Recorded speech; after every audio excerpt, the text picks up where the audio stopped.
Kenya میں پاکستانی صحافی ارشد شریف کی ہلاکت کا معمہ بظاہر ہر گزرتے دن کے ساتھ الجھتا نظر آ رہا ہے۔ نہ صرف پاکستان میں حکمران جماعت اور فوج اس حوالے سے کئی سوالوں کے جوابات کی تلاش میں سرگرداں نظر آتی ہے، وہیں کینیا میں اس واقعے کی کوریج کرنے والے صحافیوں کا بھی دعویٰ ہے کہ اس حوالے سے پورا سچ ابھی سامنے نہیں آیا۔ سائرس امباتی کینیا کی ایک بڑے نیوز گروپ کے چیف کرائم رپورٹر ہیں۔ اس نمائندے سے بات کرتے ہوئے انہوں نے کہا کہ اس حوالے سے تحویل میں لیے گئے افراد نے پولیس کے ساتھ ابتدائی تفتیش میں کچھ معلومات فراہم کی ہیں، مگر جس طرح ارشد شریف قتل ہوئے اس حوالے سے ابھی بھی پورا سچ سامنے نہیں آیا ہے۔ سائرس امباتی کے مطابق سیکورٹی اداروں کی جانب سے فراہم کی جانے والی اطلاعات کے مطابق واقعے سے ایک دن قبل ارشد شریف نے اپنے ساتھی خرم احمد کے ساتھ شام اموڈمت نامی علاقے کے ایک تفریحی کمپلیکس میں گزاری تھی، جہاں انہوں نے اپنا زیادہ وقت شوٹنگ رینج میں گزارا تھا۔ مذکورہ علاقہ کینیا میں رہنے والے پاکستانی نژاد شہریوں کی پسندیدہ جگہ ہے اور اس علاقے میں واقع بیشتر فارم ہاؤسز اور گھر پاکستانیوں کی ملکیت ہیں۔ سائرس امباتی کے مطابق انہیں حکام نے تصدیق کی ہے کہ سفید رنگ کی وہ ٹویوٹا کرولا گاڑی جس پر فائرنگ ہوئی تھی وہ بھی خرم احمد کے نام پر رجسٹرڈ ہے۔ انہوں نے بتایا کہ خرم احمد کے حوالے سے جو ابتدائی معلومات سامنے آ رہی ہیں ان کے مطابق خرم احمد پاکستانی نژاد کینیڈین شہری ہیں جو کینیا میں فارمنگ، پراپرٹی اور تعمیرات کے کاروبار سے منسلک ہیں۔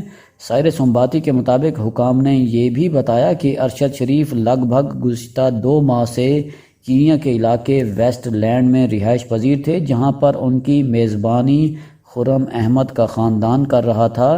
سائرس امباتی کے مطابق پولیس کی تفتیش میں یہ بھی سامنے آیا ہے کہ واقعے والے دن دونوں نے شام 8 بجے کو وینا کے علاقے سے نیروبی جانے والے راستے پر سفر کا آغاز کیا تھا۔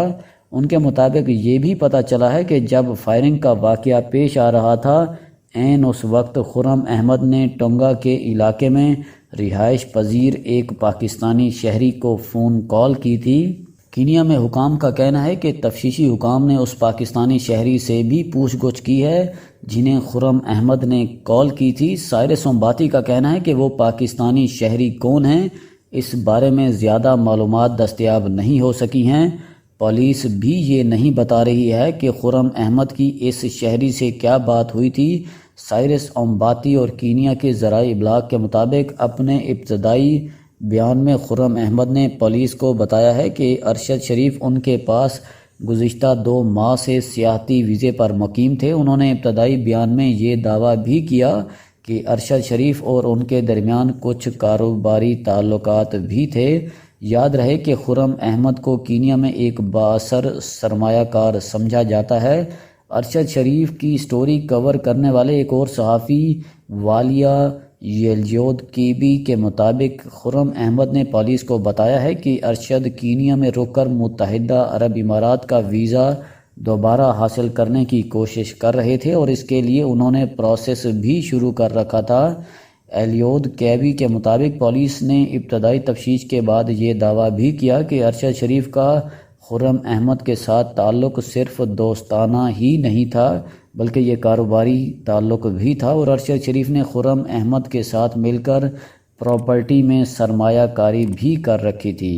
صحافی کے مطابق پولیس نے ارشد شریف کی سرمایہ کاری کے حوالے سے خرم احمد سے دستاویزات بھی طلب کی ہیں۔ ایلیود کیبی کے مطابق پوسٹ مارٹم رپورٹ میں کہا گیا ہے کہ ارشد شریف کو کندھے اور سر کے درمیان گولی لگی ہے۔